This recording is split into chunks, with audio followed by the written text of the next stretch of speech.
Viste que muchas veces estás en tu casa y aparece una gotera. Te surge la pregunta, ¿quién tiene que pagar el arreglo de esa gotera? ¿Tengo que pagar yo como propietario? ¿Tiene que pagar el inquilino? ¿Tiene que pagar la administración del consorcio? ¿Quién paga esa reparación? De eso vamos a tratar hoy aquí en Universidad Inmobiliaria. Soy el licenciado Germán Pérez Salas, director de la carrera de Martillero Público, corredor y administrador de consorcios de la Universidad Abierta Interamericana. Y estoy junto a Edgardo. ¿Cómo estás, Edgardo? Presentate. Muy bien, gracias Germán, ¿cómo estás? Bueno, mi nombre es Edgardo Turales, soy abogado, corredor inmobiliario, profe de la UAI con el licenciado Pérez Salas. Y bueno, es un tema recurrente porque normalmente lo que sucede en los consorcios es lo que nos pasa en la vida diaria. Y nosotros estamos más cerca del conflicto de lo que pensamos. De hecho, muchas veces las confusiones vienen por falta de participación, pero sobre todo por falta de información. La idea de hoy es ir viendo si podemos aportar algo de conocimiento, Algo de luz. algo de luz, algo de conocimiento, sobre todo al vecino, al consorcista, que tiene que enfrentarse con este tipo de situaciones. Sí, es un tema que se discute mucho, que debería estar claro porque figura claro en el Código Civil y Comercial, como vamos a verlo en pocos minutos, pero muchos siguen pensando que por ahí lo que diga el reglamento de copropiedad, por ahí lo que diga un reglamento interno, por ahí lo que suelen hacer los vecinos es lo que cuenta. En este sentido, Edgardo, como abogado, ¿no? Surge el tema de el, la ley mediante el Código Civil y Comercial, en particular en el artículo 2041, que habla de cosas y partes necesariamente comunes, enumera, ¿no? En forma bastante detallada qué es necesariamente común y después en el artículo 2043 las cosas que son de índole particular, ¿no? Ahora la pregunta es, hay personas que tienen un reglamento de copropiedad por ahí anterior, en algunos casos posterior, pero en general anterior, y te dicen, pero mi reglamento de copropiedad, que es de 1940, dice otra cosa. Sí, ¿Qué en corre realidad ahí? tiene que ser de unos años eh, más adelante, porque la 13512, la vieja ley 13512, es de 1947, si no me equivoco.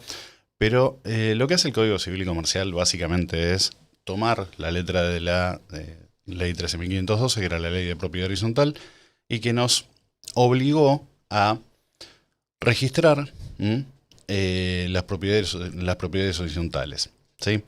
Eh, Así que hay un principio general que es, está la ley, también, además del código, está la ley 941, ¿sí? De la Ciudad de Buenos Aires en este ámbito, pero además tenemos, como bien decís, el reglamento de copropiedad, que es ley para el consorcio, ¿sí?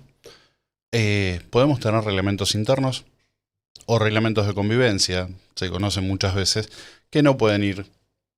Una aclaración que a veces la gente suele confundir, ¿sí? Esto que vos decías, che, ¿qué va? El reglamento de copropiedad, la ley, el código civil, el reglamento interno. El reglamento interno simplemente es un reglamento de convivencia y fija algunas normas de eso, de convivencia diaria. No fija, como sí lo hace el reglamento de copropiedad, los porcentajes, delimita las unidades funcionales, las obligaciones de los consorcistas, de la administración, del administrador de consorcios, pero creo que ningún reglamento de copropiedad, estoy casi seguro que no vamos a encontrar ninguno que diga, bueno, las partes necesariamente comunes son, pues para eso lo tenemos el código, y en su momento, antes del 2015, teníamos a la 13512. Sí, lo que había muchos reglamentos de copropiedad que decían es que en muchos casos decían que se reparaban las cañerías troncales, por ejemplo, ¿no? Que las troncales eran parte del consorcio y que en tanto las ramificaciones pasaban a ser parte de los propietarios, los vecinos, lo cual generaba muchos conflictos y justamente el Código Civil y Comercial buscó evitar esos conflictos unificando Ya no hay más conflicto, todo. que está clarísimo. Todo lo que va dentro de las paredes y lleva energía, agua o gas, es responsabilidad del consorcio porque es parte necesariamente común.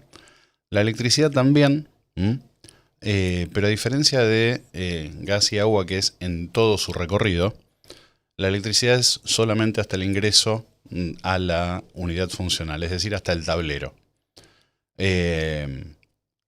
Vos decís, che, pero ¿cuál es la diferencia ahí? No, la diferencia es que todas las cañerías que están dentro de un departamento, de una unidad funcional, que lleven gas o agua, su mantenimiento y reparación, eventual reemplazo, corresponden al consorcio. Claro. De hecho, voy a leer exactamente como lo dice el artículo 2041 del Código Civil y Comercial para que quede claro. Primero, vamos a ver, ya que estábamos viendo el tema filtraciones, las filtraciones de agua, ¿por qué motivos pueden ser habitualmente?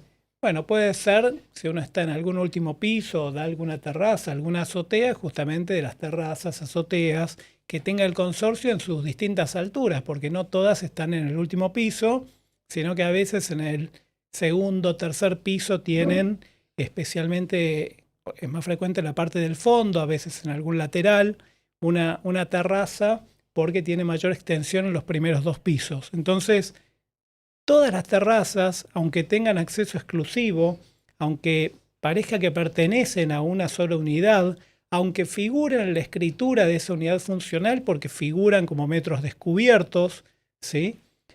Siempre, ¿qué es lo primero que dice el artículo 2041? Dice sí, son cosas y partes necesariamente comunes, y bueno, comienza con el terreno, los pasillos, ¿sí? Ahí hay un tema porque muchas veces se apropian partes del pasillo, ¿no? Se modifican puertas, se agregan esas cosas. Bueno, vías o elementos que comunican las unidades entre sí, con el exterior. Y acá vamos al punto que estábamos diciendo, los techos, azoteas, terrazas y patios solares. Correcto. Patios solares son lo que llamamos habitualmente aire y luz, ¿no? Y que suele finalizar en un patio, a veces en planta baja, a veces en un primer o segundo piso, ¿sí? Entonces esos son los que se llaman también patios solares. Correcto. Después, lo siguiente, bueno, los cimientos, las columnas, vigas portantes, los muros maestros, demás estructuras. Bueno, después habla de instalaciones en servicios comunes y en el inciso F menciona esto que estabas diciendo vos. Las cañerías que conducen fluidos o energía en toda su extensión son parte necesariamente común, ¿sí? O sea, como vos decías, no solamente la parte troncal del edificio, sino lo que llega a cada departamento prácticamente hasta la canilla. Pasa a ser del propietario desde el flexible, ¿sí? Desde el cañito, desde que sale. Desde la conexión de la pared.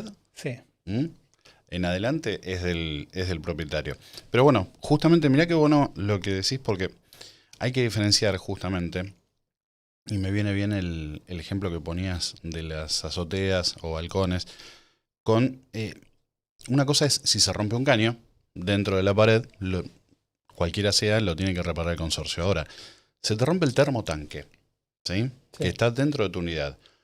Tu termotanque filtra el agua quedó estancada y pasa a la unidad de abajo, sos responsable vos como propietario.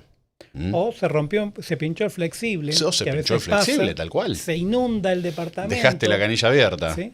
Es más, el flexible se puede inundar, no tiene consideración, se puede romper mientras uno está trabajando, mientras tanto inundar todo el departamento tranquilamente. Y claro, y después por ahí el baño está bien impermeabilizado, pero llega al living y pasa por el piso de madera, por el parqué, por lo que haya, y filtra al piso de abajo. Bueno, eso es parte del propietario. ¿Cuántas veces no tuvimos problemas con el sifón, el famoso sifón del lavatorio de la cocina, de la bacha de la cocina? Totalmente. Rompe muebles y el agua sigue pasando. Sí. Pero bueno, justamente está bueno saber, conocer las diferencias para saber qué es lo que podés reclamar y qué es lo que no podés reclamar, cuándo te tenés que hacer cargo y cuándo el consorcio tiene que responder. Sí, en esto que estamos mencionando, como decíamos, bueno, las cañerías que conducen fluidos o energía, o sea, como vos decías, agua o gas, ¿sí? Cuando hablamos de energía hablamos de gas en toda su extensión y los cableados hasta su ingreso en la unidad funcional. O sea, el cableado sí se modifica en que desde el medidor, digamos, hacia la calle, le corresponde a la compañía eléctrica, ¿sí? Ya sea de Nore, de Sur, la que tengan, corresponde a esa compañía. Entre el medidor y la térmica del departamento le corresponde al consorcio. Todo ese tramo que va habitualmente por los pasillos del edificio o por una cañería común que a veces une los medidores, las térmicas, pero desde que sale del departamento le corresponde al consorcio. Y dentro del inmueble, o sea, desde la térmica, los tapones que puede tener algunos si no lo actualizó en las últimas décadas como tendría que haber hecho, pero hay desde edificios, ese lugar... hay edificios que tienen cables de hilo todavía en la ciudad de No. Buenos Aires. Hay edificios que tienen cables de hilo, que son por lo general, aquellos edificios en los que te encontrás con los tapones que vos decías, Claro. los viejos tapones, saltaron los tapones. ¿Y Ya- ahora ya qué ni saben lo hacemos? que Ya, claro, Sí. decirles a Tino y Gargamusa que están allá, ¿saben ustedes qué son los tapones de electricidad? ¿Vieron alguna vez de esos? ¿Qué van a ver? Ya, odio a la gente joven. Son muy jóvenes Sí, estos lo- chicos. Son Teni- demasiado jóvenes. Sí, A ver si traen un mate de vez en cuando para acá también. Las personas mayores recordarán que antes había fusibles. Sí, claro, ¿no? tal cual. Entonces se cambiaban. Cosa que por suerte Sí. ya no existen más en las No, por construcciones suerte para seguridad de todos. Sí. Hoy Este. hablamos de térmicas, disyuntores y otras cuestiones. Pero bueno, entonces desde que llegamos al departamento de la térmica y disyuntor hacia adentro le corresponde a cada propietario, ¿sí? Correcto. Entonces, bueno, fuera de eso, ¿qué más es parte necesariamente común? Por ejemplo, la vivienda o alojamiento del encargado. Siempre y cuando sea parte común. Ojo. Exacto. Tenemos que diferenciar porque por ahí el encargado, la persona que funciona como encargada del edificio, es propietario de un departamento, ¿sí? Y no tiene vivienda asignada por el consorcio. En ese caso, la vivienda es de él y Claro. es como cualquier otro propietario. La vivienda del encargado, que es del consorcio y es una parte necesariamente común, tiene otra particularidad. No se puede alquilar. Mirá, siempre la gente dice que se puede alquilar. No se puede alquilar. Mirá. ¿Mm? No se puede alquilar porque, a ver, no la quiero hacer muy larga y aburrida, pero la realidad es que ¿quién alquila? ¿Por qué alquilas? ¿Cómo lo alquilas? ¿Quién administra? Debería ser una cuestión del administrador. ¿Por qué? Si no está dentro de sus funciones. Si bien el administrador actúa como mandatario y justamente tiene que administrar los bienes del consorcio, no es una función del administrador. Claro. ¿Mm? Y tampoco se puede tomar la potestad, porque en definitiva, ni con la unanimidad de los propietarios se podría hacer el uso indebido de la vivienda del administrador. Del encargado, perdón. ¿Mm? Pero bueno, hablábamos de diferencias entre lo que dice la ley, los reglamentos, las asambleas, los reglamentos internos. Las prácticas. Las prácticas que no siempre se adaptan o se acogen a lo que dice ni la ley ni los reglamentos. Ni la asamblea. Y hay cosas que por asamblea no se pueden resolver. Claro. Y en esos casos el administrador tiene que poder decir que no puede avalar una decisión que es ilegal por parte de la asamblea, por más que sea unánime. ¿Mm? Claro. Pero bueno, todos sabemos que esas cosas pasan y estaría bueno que la gente esté informada justamente para que y pasen menos. No te digo que dejen de pasar Sí, porque sí. es difícil, pero... todo lo que vamos a hablar hoy no solamente pasa, sino que son casos frecuentes, ¿no? Son Claro. situaciones regulares que las vemos a diario, ¿no?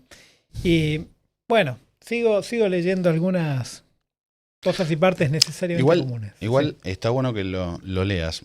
Dos aclaraciones que me parecen importantes. Primero, no es una enumeración taxativa, es simplemente tal cual. enumerativa. De hecho, lo dice al final, sí.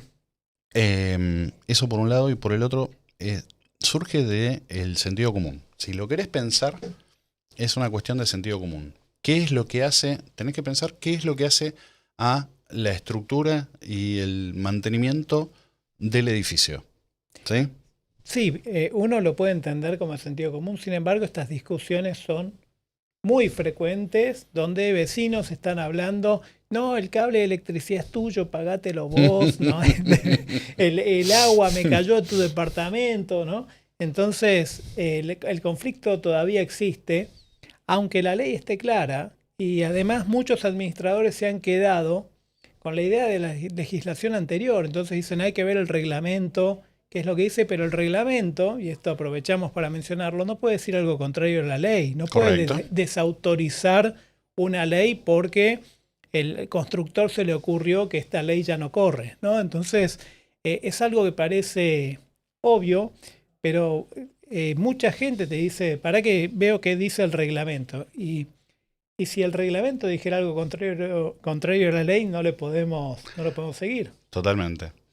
Pero pasa, a ver, eso pasa, por suerte, en el ámbito de la Ciudad de Buenos Aires, los controles han ido incrementándose, de modo tal que el administrador, nosotros tenemos que hacer, además del curso inicial, cursos de actualización todos los años. Presentar declaraciones juradas todos los años. Eso significa también estar informados. Pero esa es la gran diferencia entre un administrador profesional y alguien que no lo es. Alguien que tiene matrícula y la puede exhibir, que dice, bueno, acá mi registro en el RPA es este, acá está mi número de matrícula y yo estoy obligado por este número de control y por este registro a cumplir con determinadas normas y lo tengo que refrendar y lo tengo que demostrar año a año. Y ese es uno de los peligros. Lo que hablamos siempre, y de hecho tu idea del programa, a ver, ya sé. Hace falta compartir conocimiento. Compartir conocimiento, sí, hacer público este conocimiento que debería ser general porque está en las leyes, pero sabemos que no todos leemos las leyes cuando salen publicadas. Y de hecho muchos se toman muchos años para leerlas y por más que sean breves, ¿no? Porque la ley que rige a los consorcios no son más de 2 páginas, la parte en el Código Civil y Comercial y un par de páginas más, la ley 941. La ley Entre 941. todos no llegarán a 10 páginas. Tenés ¿no? el decreto reglamentario 551 también creo que es, la ley 757. Entre todo, 20 páginas. 20 páginas. O sea, exagerando. No es mucho 20 páginas. Para leer y conocer qué es lo que regula la vida consorcial. Sin embargo, estas discusiones son frecuentes en las asambleas, toman horas, ¿no? Y uno dice, pero si acá lo explican 2 renglones. Bueno, buen punto del tema de las asambleas. Las asambleas tienen que durar lo que duran.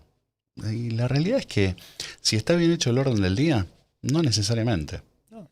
Una de las cosas que les tratamos de transmitir a los chicos en la universidad es que cuando la convocatoria de la asamblea está bien hecha y vos pones un horario de inicio y de finalización, inicia a esa hora, termina a esa hora. Claro. Y en todo caso se fijará una nueva. Sí. Pero me parece mucho más fructífero y mucho más útil el uso del tiempo que esas asambleas que duran horas. Y lo único que hacen los vecinos es pelearse, que en definitiva muchas veces ni siquiera se pelean por las cosas que le pasan al edificio o al consorcio, sino que por problemas entre ellos. No nos olvidemos que el consorcista es otra persona. A ver, sí. Muchas veces nos olvidamos justamente de algo que es esencial. El consorcista, el vecino, el administrador del consorcio, el encargado, son personas y las personas tienen conflictos, tienen afinidades, tienen diferencias. La idea es justamente tratar de limar esas diferencias y nuestra función como administradores muchas veces es participar de un mensaje. Bueno, ahí me lo podés explicar vos mejor que yo, pero tenés emisor, receptor, el mensaje, eliminemos el ruido, tratemos de codificar el mensaje de uno y otro. Es que en las asambleas suele dominar el ruido. Claro. Suele dominar las personas que hablan desde el desconocimiento, más que, o sea, que no han leído nunca, por ejemplo, estos artículos que tan claramente detallan qué es lo que le corresponde a cada uno. Entonces se plantean muchas veces pavadas y se pierde tiempo discutiendo esas pavadas, ¿no? Por ejemplo, escuché hace poco un propietario que sugería que podían votar en asambleas y las terrazas pasaban a ser propias o eran espacios comunes. Y uno dice, suponiendo que la asamblea lo votara, que algún administrador aceptara esa burrada, primero implicaría un cambio de la ley, ¿no? Con lo cual es algo que excede a la asamblea. Suponiendo que la ley lo aceptara, implicaría modificar el reglamento de copropiedad, los planos del edificio, modifican las partes propias de cada unidad funcional, porque si, supongamos, la terraza pasa a ser, o mejor dicho, deja de ser de una unidad funcional, hay metros que pasan a ser comunes para todas las unidades. Entonces, hay que hacer todas las escrituras de nuevo. Todas las escrituras de nuevo. Todo el reglamento de copropiedad de nuevo. Una cantidad de gasto y dinero. El escribano chocho de la vida. El escribano es el que estaría feliz. Feliz. Si se pudiera. Pero tener en cuenta que esto ya desde el vamos no se puede, está totalmente prohibido, con lo cual... Hay cosas que se pueden modificar, no sí, esto, justamente. Ni siquiera no plantearlo, o sea, esto no es ni para debatir en la asamblea. Hay ciertas cosas que se pueden modificar. Cuando modifiquen sustancialmente el edificio requieren de la unanimidad. Cuando vayan contra determinados derechos de uno de los copropietarios, tienen que tener la aceptación expresa de ese copropietario. Pero de nuevo, son cosas tan raras y tan traídas de los pelos muchas veces, que la realidad es que no se hacen, porque vos fíjate qué detalle, ¿no? Muchas veces suelen derivarse las discusiones en este tipo de cuestiones, pero resulta que no nos ocupamos de las cosas que son realmente importantes en el edificio. ¿Qué problema? ¿Cómo qué? ¿Qué se deja de lado del edificio? Se deja de lado la optimización de procesos. Lo que sí estamos viendo es que hoy, 2026, y a un montón de herramientas, seguimos haciendo las cosas como si estuviéramos en 1970 más o menos. Sí. Cuando la realidad es que, de nuevo, la IA nos tiene que servir como herramienta para gestionar mejor. Ya la obligación de información la tenemos, porque imagínate que es obligatorio que tengamos un QR o un hipervínculo en las liquidaciones de expensas, por el que no solamente el copropietario esté al tanto de cada factura que se paga, cada presupuesto que lleva el consorcio, sino que además tiene el reglamento de copropiedad a disposición y tiene el manual de buenas prácticas consorciales, que tiene un resumen, ¿sí?, de estas cosas de todas estas cosas que estamos hablando. ¿Sí?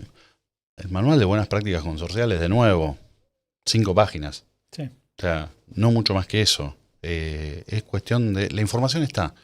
El tema es cómo la usamos. Sí, es cuestión de agarrar el celular. En la liquidación de expensas hay 4 QRs, decir, me interesa saber y ese QR te va a llevar hacia la web donde se puede descargar el PDF, creo que es, para poder ver estas cuestiones. O la carpeta en el caso de querer ver las facturas que está pagando el consorcio, lleva la carpeta del administrador, donde comparte los gastos que está realizando. Y esto sería buenísimo que la gente primero lo leyera. Y bueno, y si a las asambleas fueran ya conociendo estas cuestiones, habría mucho menos para discutir y sería mucho más efectivas. Como vos mencionás, sería... Lo que pasa que no sé si a vos te parece, lo que estoy observando es que hay cada vez menos participación en las asambleas, y eso es fundamental porque la asamblea es el órgano deliberativo del consorcio, es quien en definitiva toma las decisiones de cómo se va a llevar adelante la gestión de ese consorcio. La gestión, el mantenimiento, el pago de las cuentas, todo. Sí. Entonces, el administrador es solamente el brazo ejecutor de las decisiones que toma la asamblea. Pero resulta que estamos viendo que la participación es muy baja, realmente es muy baja. Sí, suelen decir que es alta cuando hay problemas con la administración. Claro. Cuando quieren prender fuego al administrador por algún motivo, ahí de golpe llega el administrador y se encuentra con sala llena, con todo el pasillo lleno de vecinos. Es como poco frecuente. Como con cualquier profesión. Hay profesionales que trabajan muy bien, otros no tanto, pero eso sucede con los abogados, con los contadores, con los licenciados en corretaje inmobiliario, con los licenciados en comunicación. O sea, a ver, la participación en la vida consorcial creo que es todo. A partir de ahí se pueden solucionar, más allá de que lleven discusiones y todo esto que vos decís. Bueno, el rol del administrador también es un poco el de mediador en todas esas cuestiones. Sí, lo ideal sería que sepa aclarar esas dudas, echar luz sobre esas cuestiones, que bueno, muchas de estas profesiones, o sea, el correo inmobiliario, el escribano, gran parte del trabajo pasa a ser explicar qué es lo que dice la ley en muchas de estas cuestiones para ayudar a tomar buenas decisiones. La docencia es fundamental, es un ejercicio permanente y hay que explicarle a la gente. Porque, a ver, la realidad es que el consorcista no tiene por qué saber las cuestiones técnicas, por qué conocer las cuestiones técnicas. Sí tiene que saber dónde vive. Sí me parece correcto que sepa en qué se gasta su dinero. Ahora, para las cuestiones técnicas estamos nosotros los administradores. El punto es que nosotros sí tenemos la obligación de informar y de mantener en conocimiento del vecino, del copropietario, qué es lo que estamos haciendo con su dinero. Claro. Pero volviendo si querés a lo que estabas diciendo de las cañerías y los fluidos y los cables y todo eso, ¿con el gas qué hacemos?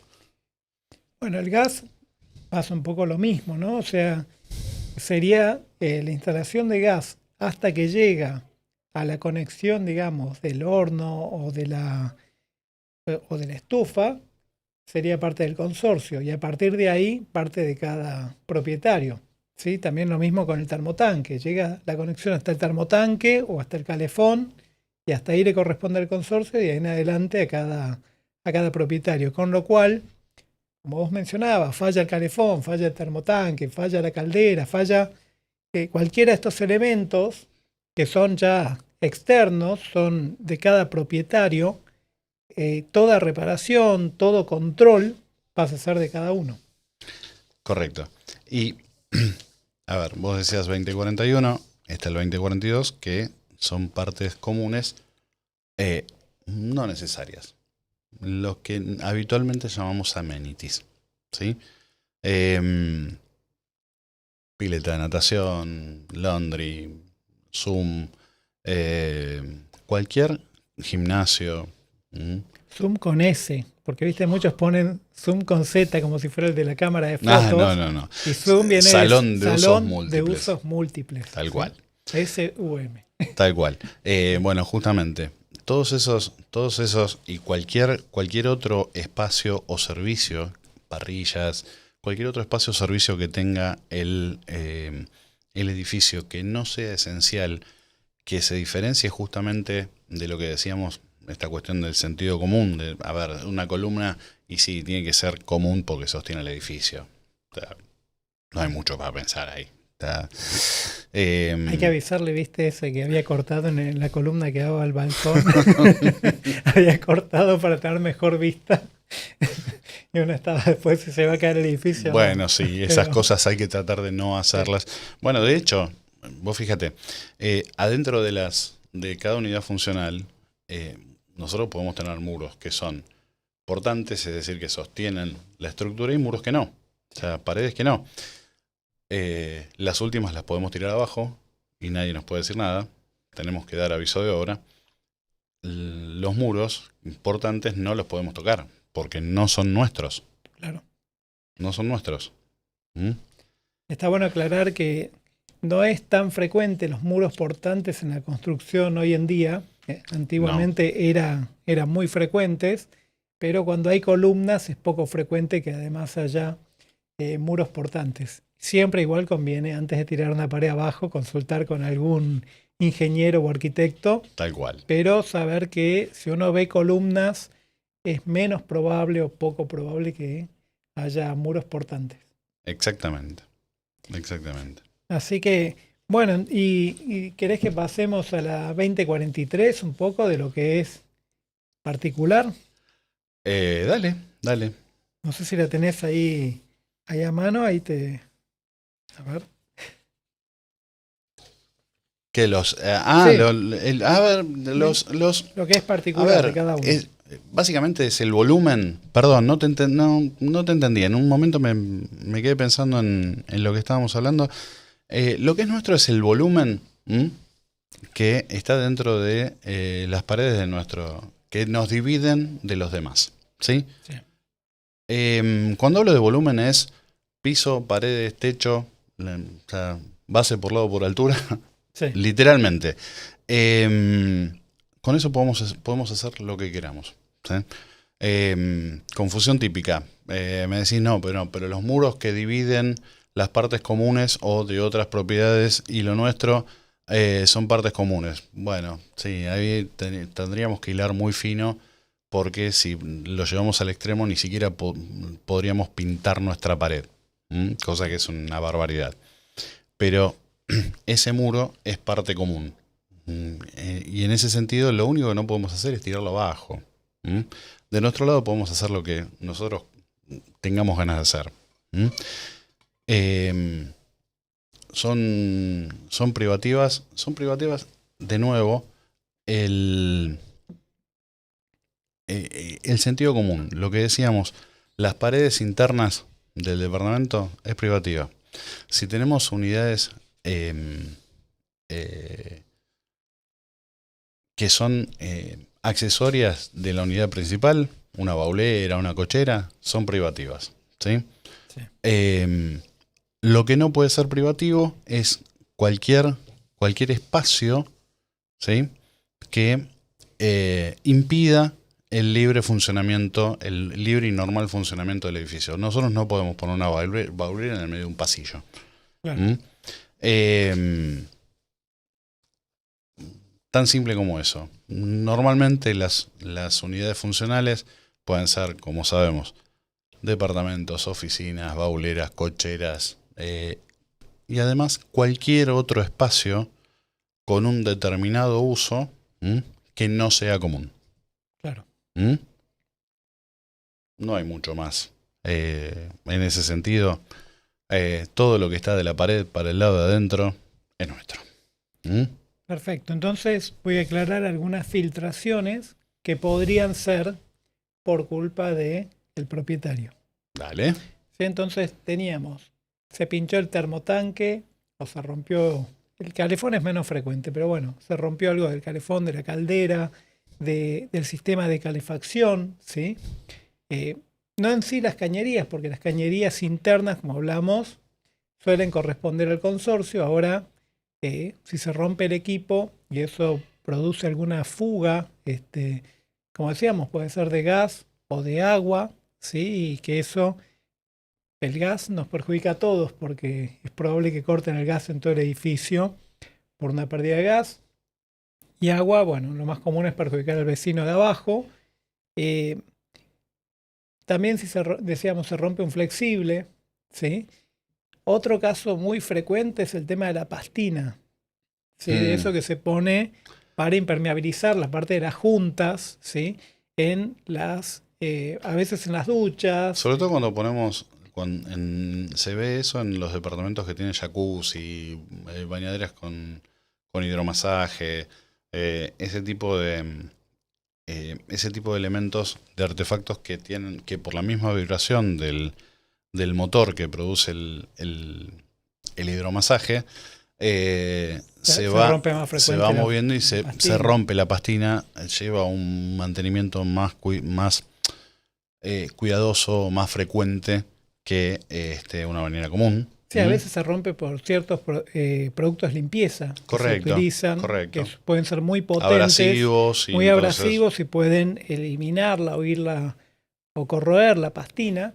Entonces, cuando falta ese elemento, el agua que vaya por esa zona va a pasar directamente al piso de abajo. El agua siempre busca la forma de correr. Entonces, esas son de las cuestiones que son atribuibles al propietario, ¿no? Porque y entonces dicen, uy, ¿por qué? ¿Por qué puede ser mi departamento? Bueno, si fue alguna de esas cuestiones, es lo que uno tiene que evaluar. Correcto. Puede haber más alternativas que no estamos ahora contemplando, pero estas son las principales, las más frecuentes de ver. Si te parece, vamos a un tema musical. Dale. Vamos a la milonga del consorcio del Mundo Rivero. Ya tiene sus años y los problemas siguen siendo más o menos los mismos.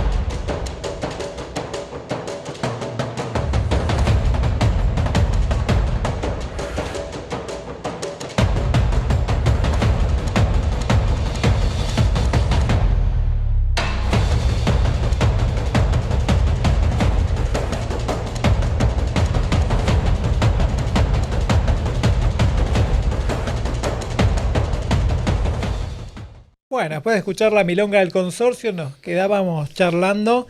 Hemos hablado mucho qué le corresponde al consorcio y qué le corresponde al propietario, pero no mencionamos nada del inquilino. Qué figura desagradable. No, pobre inquilino a veces justamente le endilgamos cosas que no le corresponden. Pero bueno, empecemos por el contrato de alquiler. Sí. Lo que siempre dijimos, un contrato bien redactado claramente nos hace saber qué tenemos que hacer, qué no tenemos que hacer, qué no podemos hacer. Pero hay cosas que, más allá del contrato, las dice la ley. Como por ejemplo que el inquilino está obligado al pago de las expensas por ley. Sí. Ahora, esto no libera al propietario del pago de las expensas.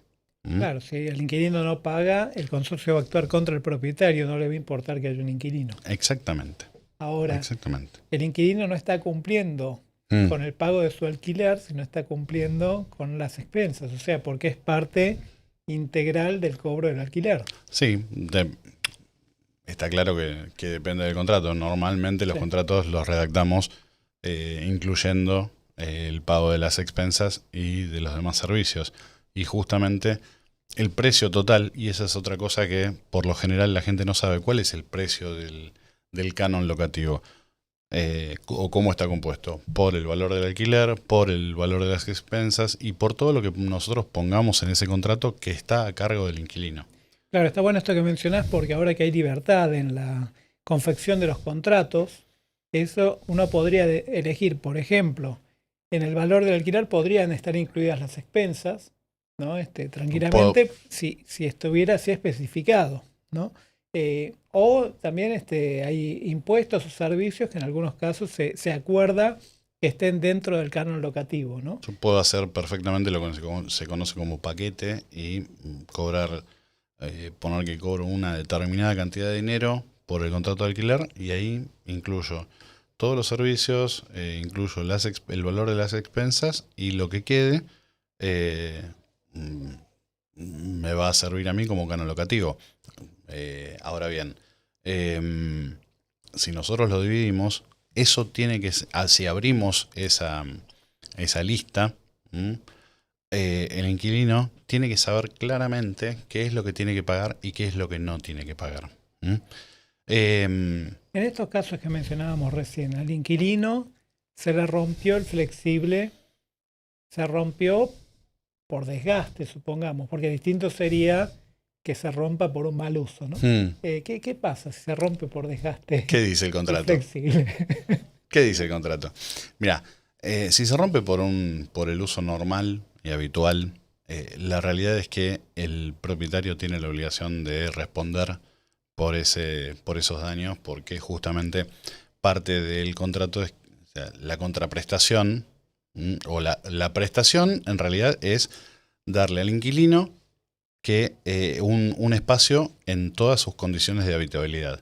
La contraprestación es el pago del canon locativo. La prestación tiene que ser completa. Así como el inquilino tiene que pagar de manera completa el alquiler, el propietario tiene que asegurarse que las condiciones de habitabilidad sean completas. Perfecto. Ahora, es buenísimo el punto que vos ponés de que, o sea, lo rompo. Bueno. Sí. Le di una patada porque perdió Argentina el partido. No, hoy no. Hoy no digas eso. No va a pasar, por eso. Hoy no digas eso. Bueno, ponele que perdió Atlanta. ¿Sí? Perdió Atlanta. Igual vamos punteros, así que no, yo estoy feliz de la vida con eso. Está chocho. Pero ponele que perdimos con... No sé. Y no, ahí te tenés que hacer cargo vos como inquilino. O sea, como decíamos cuando jugamos a la pelota, ya que estamos en términos futboleros, rompe, pincha, pierde, paga. Sí, y ahí la responsabilidad no es solamente por ahí el flexible, sino el daño que causó. Si eso Tal hay cual. que pagar el techo del vecino de abajo y Tal levantó cual. parqué, ¿no? Se hinchó el parqué y hay que cambiar parqué. Todo ese daño ocasionado también lo paga. Bueno, no nos ¿Quién olvidemos. generó el daño? Tal cual, no nos olvidemos. Eso, no nos olvidemos que una de las principales obligaciones ya sea del propietario, del copropietario, como del tenedor, por cualquier título legítimo, es conservar la cosa, conservar el bien. Conservar el bien significa mantener en estado la unidad funcional justamente para no generar daños a terceros. Claro. Pero, a ver, de administración de consorcios podemos charlar un montonazo. Muchísimo. Tendríamos que programar, si te parece, alguna otra charla de este tipo y periódicamente meterle algún temita Sí. en particular que hay mucho para hablar. Y la semana que viene tenemos comprometidos un invitado sorpresa por ahora, pero que yo creo que lo vamos a disfrutar mucho. Sí, así que bueno, con esto vamos dando cierre a este capítulo de Universidad Inmobiliaria. Estamos todos acá ya luqueándonos y preparándonos para el partido de Argentina. Que Sí, se ya viene nos vamos hoy para a 10 casa, de la ¿no? noche. No. Sí, o tenemos que dar clase. Vos vas a dar clase, yo me voy a casa No será posible. a ir preparando Tino, emocionalmente. ayúdame, Tino. Así que aprovechamos y saludamos acá a nuestro equipo técnico, a Tino y Tizi, que también hemos rebautizado. Y el otro delincuente juvenil, que no sabemos el nombre todavía. Uriel, acá nos dicen por la cucaracha que es Uriel. Un gusto, Uriel, haberte tenido también hoy acá. Ahí tienen una copa, a ver, muéstrenla. Esa es más chiquita. Antes de ingresar me mostraron una que parecía la original, era pesada. Se la robó Dani. Robó Dani, la directora de la radio, se la llevó. No la ven más la copa esa, ¿eh? Olvídense. Así que bueno, hoy nos vamos a alentar a la Argentina y nos vemos la semana próxima en esto que es Universidad Inmobiliaria. Gracias, Germán. Un gusto.